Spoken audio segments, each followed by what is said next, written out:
Let's start with a world where gods are everywhere. They're all around in every aspect of life. There's a god for the sun, another for the harvest, one for war, one for love, and so on. Every force of nature, every major event, even emotions, seem to be under the control of some divine entity. That's how most ancient civilizations viewed the world. The Greeks, Romans, Egyptians, and Mesopotamians all had pantheons filled with gods, each responsible for different aspects of existence. But then, something changes. A radical shift happens.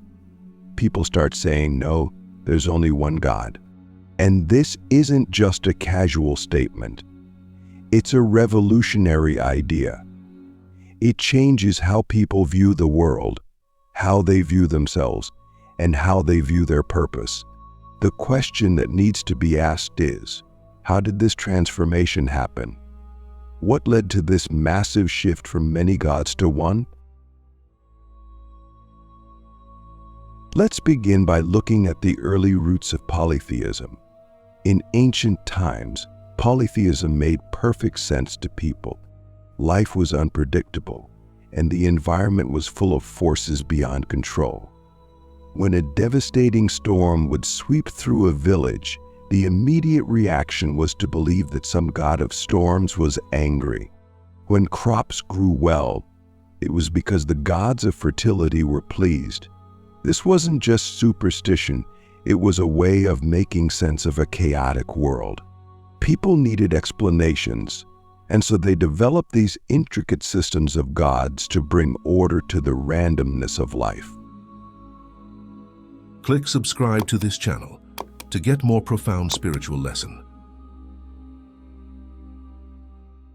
Now, in these early civilizations, religion was deeply tied to politics and power. Kings and rulers often claimed to be chosen by the gods or even to be gods themselves. Pharaohs in Egypt were considered divine. This gave them immense authority because they weren't just ruling by human standards, but by divine right. The gods were seen as an extension of the natural and social order, and the rulers were the link between the gods and the people. But here's the thing, polytheism wasn't just a belief system, it was a way of life. Festivals, rituals, and sacrifices were all centered around these gods. The gods had personalities, relationships, and even rivalries. They reflected the complexities of life. People could relate to them because they were unpredictable, just like human beings. But at the same time, they were powerful forces that could affect the course of events in ways humans couldn't control. So why change that? Why abandon a system that had worked for centuries? This is where the story gets interesting. One of the earliest examples of monotheism, or at least something close to it, comes from ancient Egypt. Around 1350 BCE, Pharaoh Akhenaten introduced the worship of a single god, Aten, the sun disk. Atenism was a radical departure from the traditional Egyptian polytheistic system. Akhenaten closed down temples to other gods and focused all worship on Aten. This was a shocking move.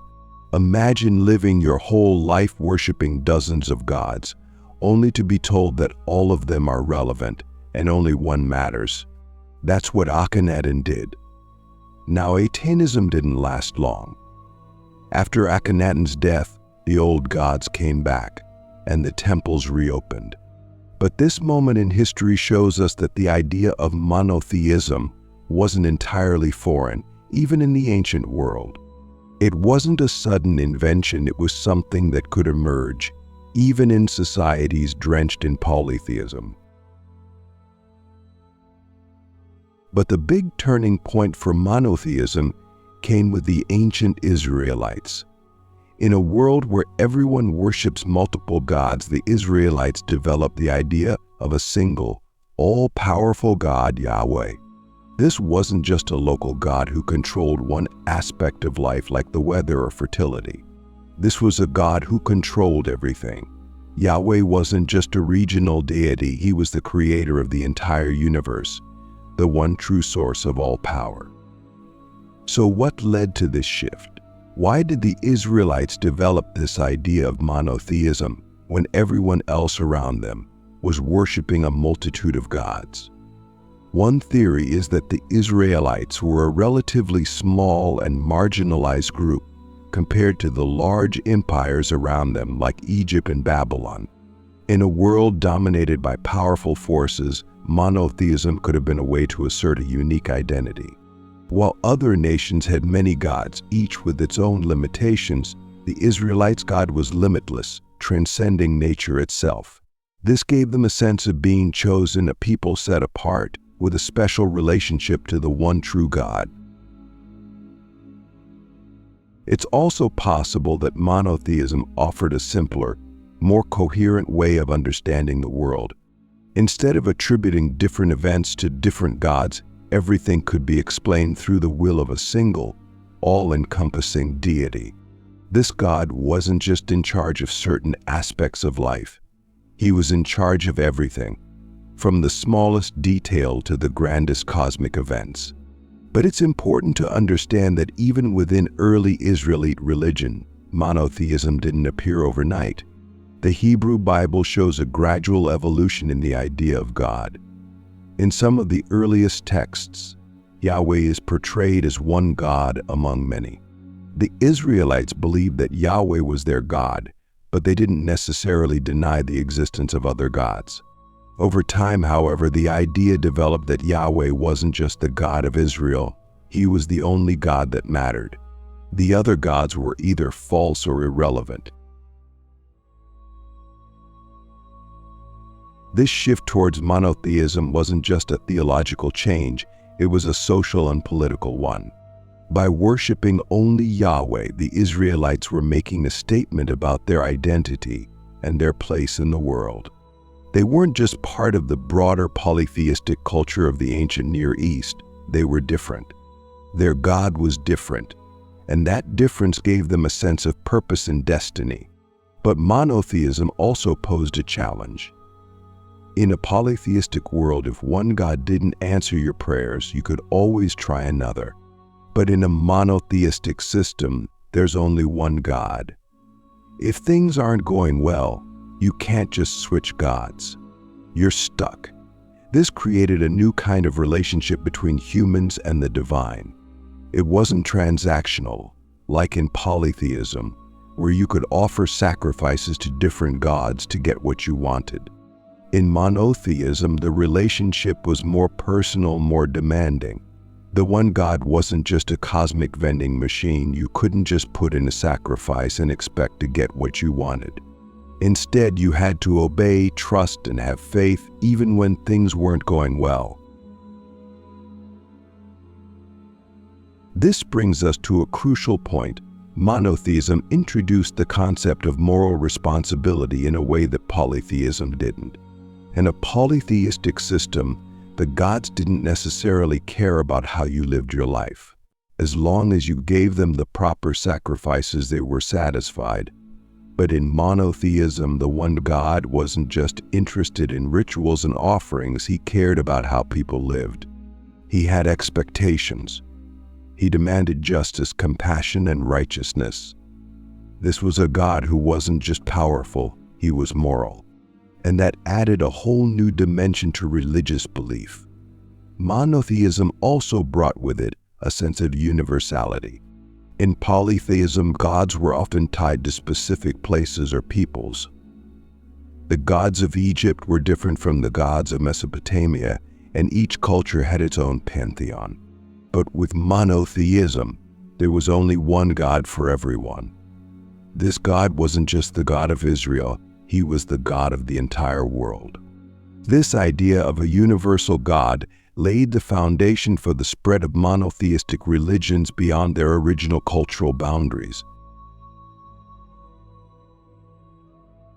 As we move forward in this story, it's important to think about how monotheism didn't just change religious belief, it reshaped entire societies. It affected politics, culture, and even the way people viewed themselves and their place in the world. Monotheism wasn't just about believing in one God. It was about believing in a single, unified vision of the universe and humanity's role in it. All right, so we've covered how monotheism started to emerge, particularly with the ancient Israelites and the concept of Yahweh. But that's just the beginning of the story. What happens next is even more fascinating, because monotheism didn't just stay isolated within a small group of people in a corner of the ancient world. It started to spread, and in doing so, it redefined how humans understood themselves, their societies, and the universe. The idea of one universal God wasn't just a religious concept. It had enormous social, political, and psychological implications. Let's dive into that a bit more. Now think about this. The shift to monotheism wasn't just about eliminating all the other gods. It was about introducing a radical new way of thinking about power, authority, and morality. If there's only one God, then that God is the ultimate source of everything, of life, of meaning, of justice. This changes the entire framework for how people interact with the world. In a polytheistic system, power was fragmented. Different gods had control over different aspects of life. You could appeal to one god for a good harvest, another for success in battle, and another for fertility.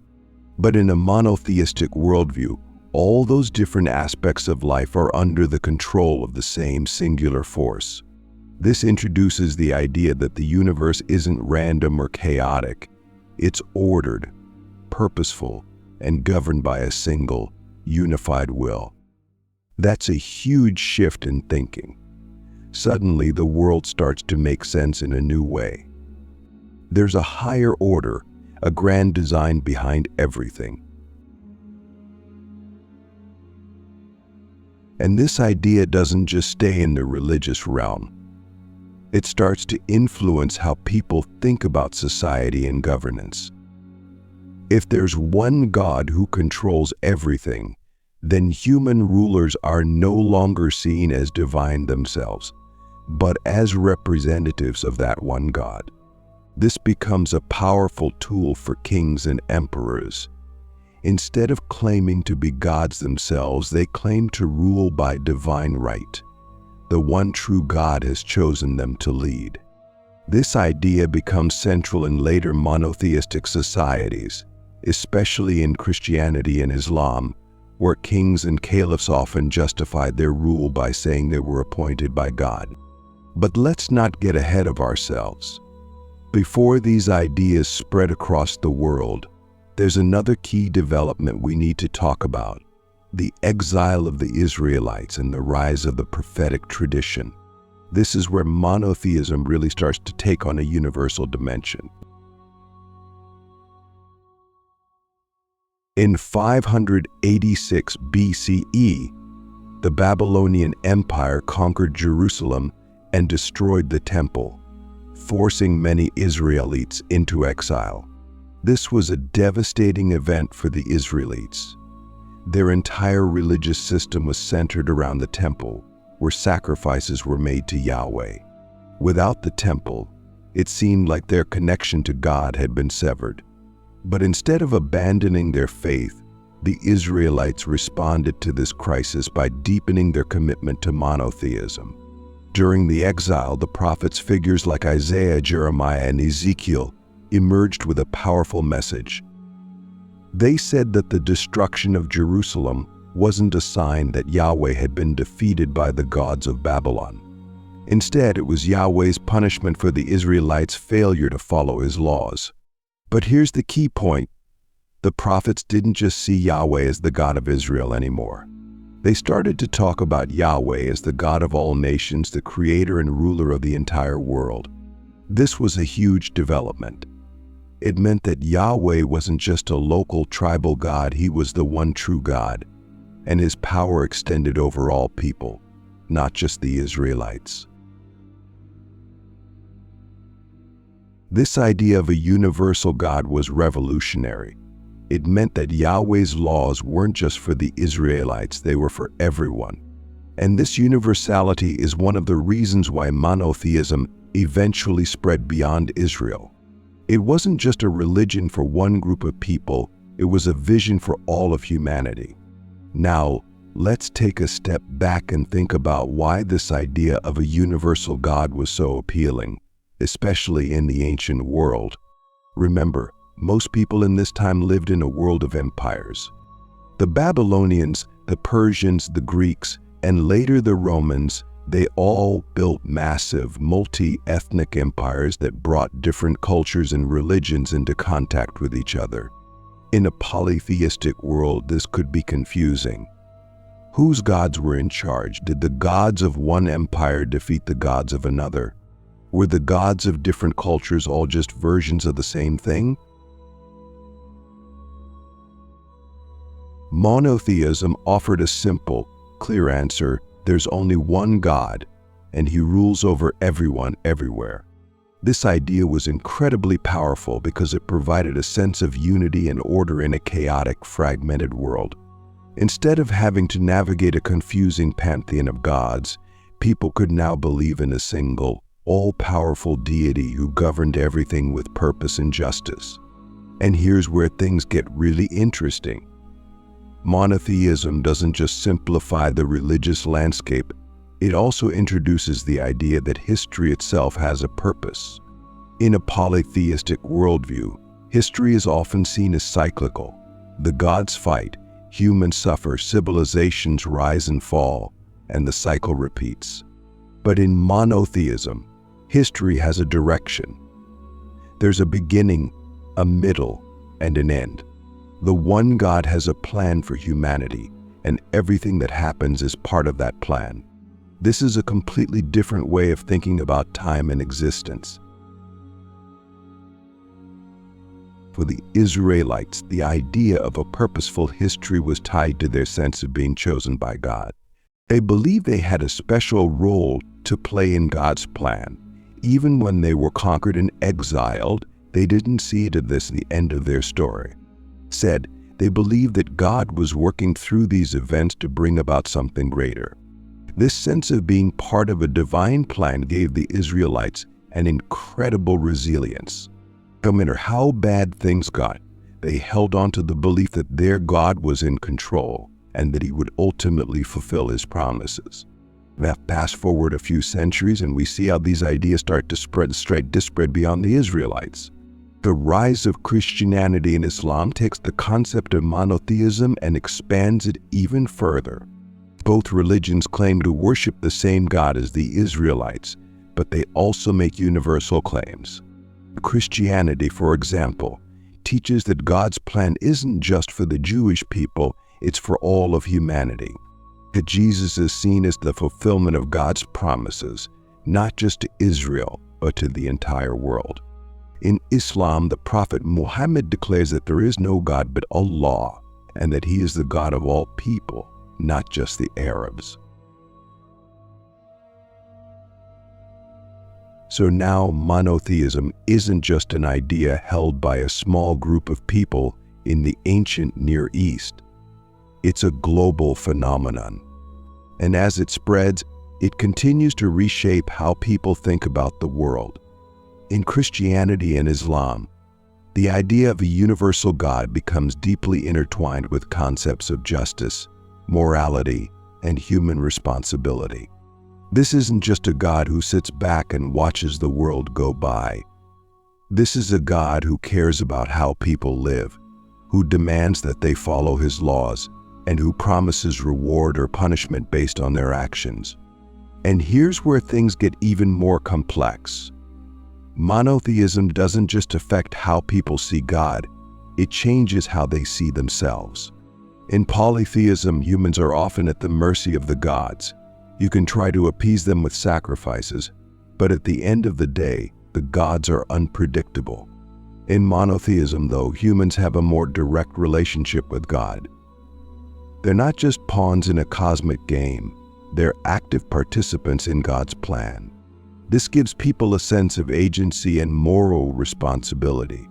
They're not just living for themselves, They're living in accordance with the will of a higher power. But here's the question, is this new sense of responsibility empowering, or is it overwhelming? Because on one hand, monotheism offers a clear set of rules and a sense of purpose. But on the other hand, it also introduces the idea that there's a single, all-knowing God watching everything you do. There's no escaping it. You're accountable not just to your fellow humans, but to this divine being who knows your every thought and action. And this is where we see the tension that monotheism introduces into human life. It offers a sense of order and justice, but it also demands more from people. You can't just go through the motions of religious rituals and hope for the best. You have to live a life that aligns with the moral demands of this one God. And that's a lot of pressure. So we've reached a point where monotheism is no longer just a religious idea. It's a system that organizes entire societies, shapes people's worldviews, and, crucially, it starts to define how people think about morality and their place in the universe. The idea of one God changes everything about how humans understand responsibility, justice, and their relationship with the divine. Now, let's take a look at the moral weight that monotheism brings. In a polytheistic system, morality can be kind of fragmented. Different gods want different things. You might have to please the god of war with acts of bravery, while the goddess of love demands offerings of beauty or devotion. But in monotheism, there's only one source of moral authority, and that changes the stakes entirely. If this one God is the creator of everything and the ruler over all, then his moral law isn't just one option among many, it's the law. It's absolute. This creates a whole new kind of relationship between humans and the divine. The one God isn't just concerned with rituals, sacrifices, and festivals. He's deeply interested in how people live their lives. This God is watching not only what you do, but also what's in your heart. That's a major shift. In polytheism, you could often get away with pleasing one God at a time. But now, under monotheism, you're accountable to one all-powerful, all-knowing God, and there's nowhere to hide. In the Hebrew Bible, for example, Yahweh demands justice, compassion, and humility. He isn't just interested in the sacrifices people bring to the temple. He cares about how they treat the poor, the widow, the orphan, and the stranger. This is a profound moral vision. It means that your relationship with God isn't just about religious observance. It's about how you live your everyday life. Every action, every decision is seen through the lens of this moral framework. Think about how this changes people's understanding of themselves. In a polytheistic world, you might think of yourself as part of a community that has to keep the gods happy. But in a monotheistic system, you're not just a member of a tribe or a nation, you're an individual who's personally accountable to the one God. Your choices matter on a cosmic scale. This introduces a new sense of personal responsibility and moral agency. Now, let's talk about the practical side of this. When you have a belief system based on one God who sees everything and cares deeply about moral behavior, it creates a powerful incentive for people to act in ways that align with that God's will. This is especially important in societies that are trying to create order and stability. If you can convince people that their actions are being watched and judged by a higher power, you can build a society that's more cohesive and orderly. But here's where things get really intense. And this is one of the reasons monotheism can be so compelling and sometimes so overwhelming. In a polytheistic system, if things go wrong, if there's a famine, a war, or a plague, you can blame it on the fact that maybe you didn't please one of the gods. You can always try another sacrifice, another ritual, or switch your devotion to a different deity. But in monotheism, if things go wrong, there's only one God to deal with. You can't escape the moral implications of what's happening. If there's suffering, if there's injustice, it's not just because the gods are in conflict or because one God is angry. It's because the one God has allowed it, or worse, willed it. This introduces a deep tension. On one hand, monotheism gives you a sense of order and purpose. You believe that there's a grand plan, that God is in control, and that justice will ultimately prevail. That's comforting. But on the other hand, when bad things happen, it forces you to confront some difficult questions. Why would a just and moral God allow suffering? Why do good people sometimes experience terrible things? These questions have haunted monotheistic traditions for centuries. In the Hebrew Bible, the story of Job wrestles with exactly this issue. Job is a righteous man, yet he suffers horribly. His friends tell him he must have done something wrong, that God is punishing him for some sin. But Job insists that he's innocent. The story explores the mystery of divine justice and the limits of human understanding. In the end, Job never gets a clear answer about why he suffered, but he's reminded that God's wisdom is beyond human comprehension. This is one of the paradoxes of monotheism. It offers certainty there's one God, one moral law, one purpose behind everything, but it also introduces deep uncertainty about why they do. You're left with faith, trust, and the hope that, even if you don't understand everything, there's a reason behind it. For the Israelites, the idea of a purposeful history was tied to their sense of being chosen by God. They believed they had a special role to play in God's plan. Even when they were conquered and exiled, they didn't see it as the end of their story. Instead, they believed that God was working through these events to bring about something greater. This sense of being part of a divine plan gave the Israelites an incredible resilience. No matter how bad things got, they held on to the belief that their God was in control and that he would ultimately fulfill his promises. Fast forward a few centuries, and we see how these ideas start to spread beyond the Israelites. The rise of Christianity and Islam takes the concept of monotheism and expands it even further. Both religions claim to worship the same God as the Israelites, but they also make universal claims. Christianity, for example, teaches that God's plan isn't just for the Jewish people, it's for all of humanity. Jesus is seen as the fulfillment of God's promises, not just to Israel, but to the entire world.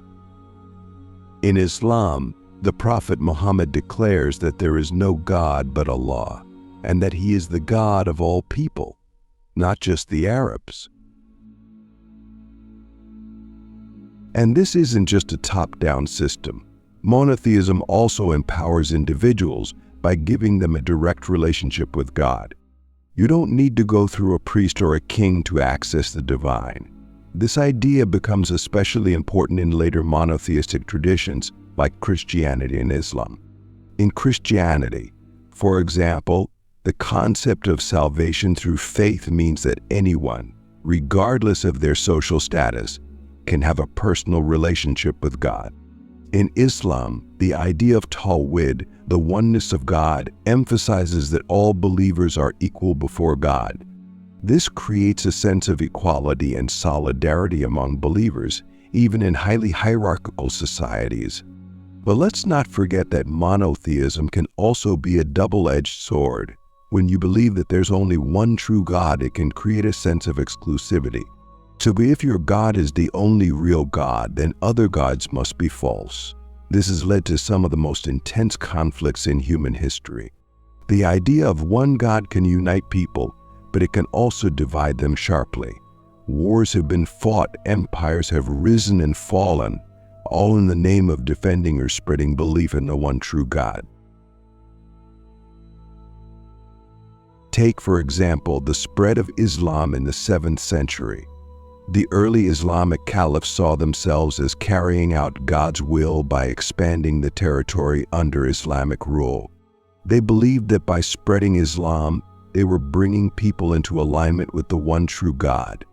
This sense of divine mission fueled rapid expansion and conquest, but it also led to conflicts with other religious and political powers, particularly the Christian Byzantine Empire. Christianity, too, has a long history of conflict over the question of who worships the true God. The Crusades, for example, were a series of religious wars fought between Christians and Muslims over control of the Holy Land. Both sides believed they were fighting for the one true God, and this belief gave them a sense of righteousness and purpose. But it also led to immense violence and destruction.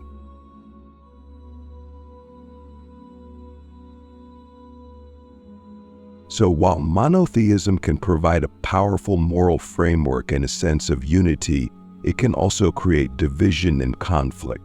The belief in one God raises the stakes. It's not just about religious rituals or cultural practices, it's about truth, power, and ultimate reality. But here's the question: has monotheism, with all its moral weight and universal claims, made life simpler or more complicated? On one hand, it provides a clear sense of purpose and moral direction. On the other hand, it introduces new kinds of tension and responsibility. What does it mean to live under the gaze of an all-powerful, all-knowing God? How do we navigate the demands of this belief in a world that's still filled with chaos, suffering, and uncertainty?